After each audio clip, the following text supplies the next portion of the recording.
Dengar baik-baik. Ambil barang orang tanpa izin ni banyak hukum. Kadang-kadang dipanggil mencuri. Benda mana mencuri? Akhdhu malil ghairi bi ghairi izni khafiyatan. Ambil harta orang dengan tanpa izin dalam keadaan sembunyi. Mana sembunyi? Tuang harta tidur atau tuang harta keluar rumah, dia pergi masuk ambil. Tanpa izin, mencuri. Kalau tuang rumah sedar, dipanggil merampas, samun, rompok. Lepas itulah, kalau tuang rumah tak sedar, potong tangan kanan saja. Kalau tuan rumah sedar, sambung, potong tangan kanan, potong kaki kiri. Kuat lagi hukumnya. Faham? Kerana ganah. Tuan ada pun rapah juga. Nak buat dia? Itu hukum Islam. Jadi ingat dah, ambil harta orang haram. Siapa pun haram. Kita ambil harta adik kita, curi, haram. Adik curi harta mak, haram. Mak curi harta ayah, haram. Ayah curi harta toki, haram. Toki curi piti cucu, haram. Semuanya haram. Dengar baik-baik. Dua saja tidak haram. Ingat sampai mati. Yang pertama, isteri curi duit suami kerana nak beli barang keperluan rumah, dan suami ada duit tidak mahu memberi. Faham baik tak? Nah, contoh nak beli benda. Anak nak makan nasi lapar, nak beli beras, kena ada RM20 nak beli beras sekapit. Suami ada piti, minta tak beri. Faham? Maka dalam kitab-kitab ulama, isteri itu harus mencuri, mana mengambil tanpa izin untuk membeli beras. Faham lagi? Dalam kes ini tidak akan disoal di akhirat.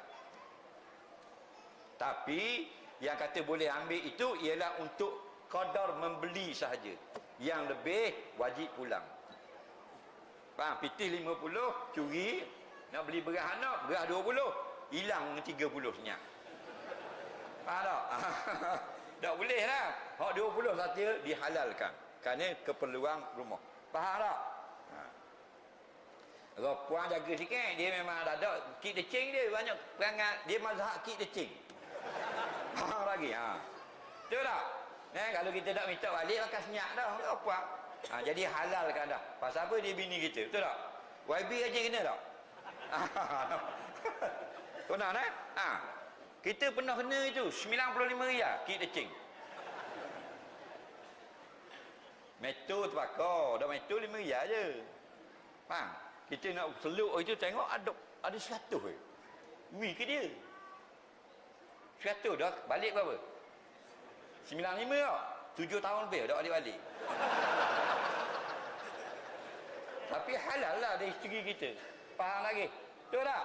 Dia bersusah payah, dia sanggup tinggal mak ayah dia untuk jadi teman hidup kita. Betul tak? Halal lah. Bukan suruh dia curi itu, tidak. Faham? Jangan kira sangatlah. Sedekah. Jangan kira. Betul tak? Ingat orang Bukit Sagu. Bini kita sanggup berpisah dengan adik-beradik dia yang dia duduk kecil untuk duduk dengan kita. Betul tak? Dia sanggup jauh daripada kampung lama ni nak mari duduk rumah kita. Betul tak? Kan besar jasa dia tu. Dia kalau dia hak, dia beleber, dia ngaruk, dia gula di batin, dia tak marah sangat dah. Faham? Kerana apa? Jasa dia besar. Lepas tu kalau bini kita minta sikit ya, jangan wi 10 ya. Bini kita kalau minta 10, wi 100. Tunggu. Kita pergi Kuantan, bini kita, "Halo abang, ada dua anak abang?" Ada Kuantan tak? Ada East Coast Mall. Allah, kita beli kat Lipam ber 30 ya. Kita kata, "Hei, mula bini aku kan?" Bukan bini orang lain. Ada pula 30 ya lipat. 300 aku beli lagi. Itu cara dia. YB buat gitu dah. Boleh? 300 aku beli lagi. Cak selipar, cak anak anjing. Sungguh. Hush papi. Kan gambar anak anjing tu. 300 tu. Tapi bukan kulit anjing, gambar je. Tak? Bang nak raya dah ni beli kau rata kita hak 500 iya dah apa dah. Aduh tak ada rata rasa dah sedap tekak kita. Jangan beli hak 500. Kurang-kurang hak 5,000. 5,000 benda Sony ya 5,000 ni. Tahu tak? Ni 5,000 dia ni. Kalau ada BT beli hak 15,000. Pasal apa? Isteri kita. Malam-malam kita cari dia. Betul tak? Nah. Bayang apa? Kita kena dah ni nak kaya. RM15,000 balik sikit lah. Aduh. RM15,000 balik sikit lah bala. Nak beli lato-lato dah lepas.